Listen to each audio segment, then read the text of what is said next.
নমস্কার বন্ধুরা, ঐশীস কিচেনে সবাইকে জানাই স্বাগত। আজ আমি দেখাবো ঝিঙে সজনের ডাঁটা দিয়ে রুই মাছের ঝোল। এই গরমে এই রেসিপিটা করলে আপনারা পেট ভরে খাবেন আর পেটটাও ঠান্ডা থাকবে। তাহলে দেখুন আমি রেসিপিটা কিভাবে করি। গ্যাসে কড়া বসিয়ে দিয়ে এর মধ্যে আমি সর্ষের তেল দিয়ে দিলাম। তেলটা গরম হয়ে গেছে, দিয়ে দিলাম আগে থেকে নুন হলুদ মাখিয়ে রাখা মাছ। আমি কাটা রুই দিয়ে করছি, আপনারা চাইলে কাতলা মাছ, বাটা মাছ বা যে কোনো দেশি মাছ দিয়ে এই রেসিপিটা করবেন, খেতে ভালো লাগবে। মাছগুলোকে দিয়ে আমি লাল করে ভেজে নেব।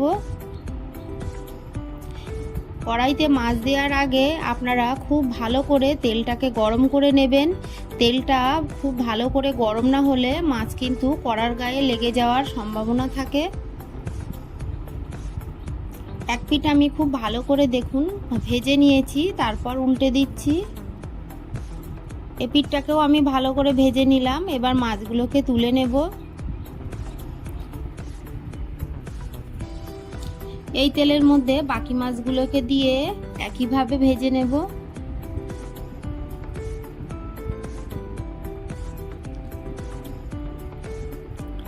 মাছটাকে ভেজে আমি তুলে নিলাম। এরপর এই তেলের মধ্যে আমি হাফ টিস্পুন গোটা জিরে দিলাম।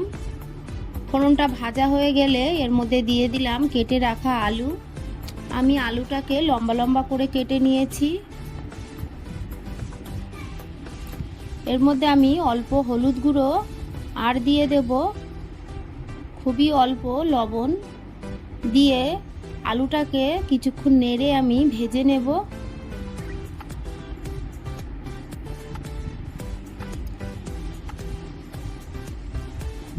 দেখুন আলুটাকে কিছুটা ভেজে নিয়েছি। এবার এর মধ্যে একটা কুচানো পেঁয়াজ আমি দিয়ে দিলাম। পেঁয়াজটাকে দিয়ে এবার পেঁয়াজ আলুটাকে ভেজে নেব।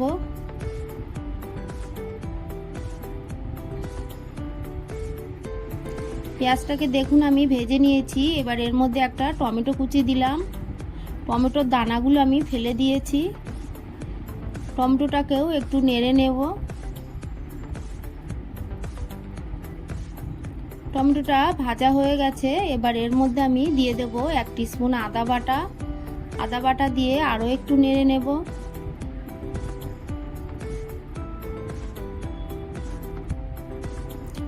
এরপর আমি এর মধ্যে দিয়ে দিলাম অল্প জল। জলটা দিয়ে আমি গুঁড়ো মশলা দেব, তাহলে মশলাটা পুড়ে যাবে না। দিয়ে দেব 1 টিস্পুন জিরে গুঁড়ো, হাফ টিস্পুন ধনে গুঁড়ো, দিয়ে দেব কাশ্মীরি লঙ্কার গুঁড়ো। এটা কিন্তু আমি কালারের জন্য দিচ্ছি, ঝালের জন্য দিচ্ছি না, আপনারা চাইলে স্কিপ করে দেবেন। দিয়ে দিলাম পরিমাণ মতো লবণ। দিয়ে এবার আলুটাকে ভালো করে মশলার সঙ্গে একটু কষিয়ে নেব। কাশ্মীরি লঙ্কার গুঁড়ো দিলে তরকারির একটা কালার ভালো হয়।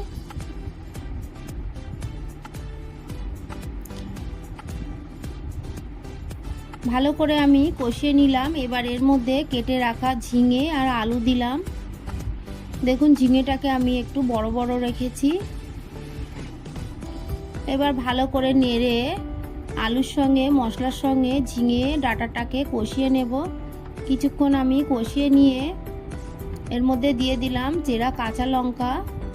এই রান্না ঝালটা কিন্তু কাঁচা লঙ্কাতেই হবে।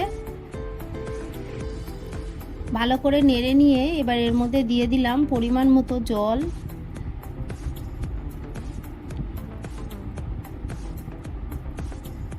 আপনারা যতটা গ্রেভি রাখবেন সেই অনুযায়ী জলটা দেবেন। এবার আমি ঢাকা দিয়ে কিছুক্ষণ ফুটিয়ে নেব। দেখুন ভালো করে ফুটে উঠেছে। এরপর এর মধ্যে ভেজে রাখা মাছগুলোকে আমি দিয়ে দেব। কালারটা দেখছেন কতটা সুন্দর হয়েছে। এইভাবে বানাবেন, দেখবেন খেতে খুবই ভালো লাগবে। ভেজে রাখা মাছগুলো এবার দিয়ে দেব।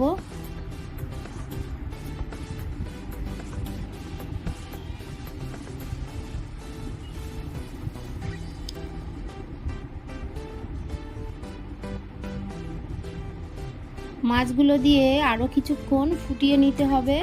আমি ঢাকা দিয়ে ফুটিয়ে নেব।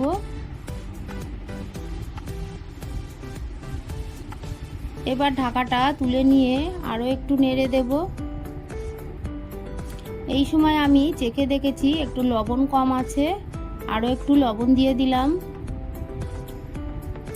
দিয়ে আরও একটু হালকা হাতে নেড়ে দেব। দেখুন ডাঁটাগুলো সিদ্ধ হয়ে গেছে। আমি একটু পাতলা ঝোল রেখেছি, এই গরমে এই পাতলা ঝোল খেতে কিন্তু ভালো লাগবে। রান্নাটা হয়ে গেছে, আপনারা এইভাবে বাড়িতে বানাবেন, দেখবেন এই গরমে এটা দিয়েই খাওয়া হয়ে যাবে। ভালো লাগলে প্লিজ প্লিজ আমার চ্যানেলটিকে সাবস্ক্রাইব করবেন, পাশে থাকা বেল আইকনটি ক্লিক করে দেবেন, তাহলে আমার নতুন নতুন ভিডিও নোটিফিকেশান আপনাদের কাছে পৌঁছে যাবে। একটা লাইক করতে ভুলবেন না। পুরো ভিডিওটা দেখার জন্য সবাইকে জানাই অসংখ্য ধন্যবাদ।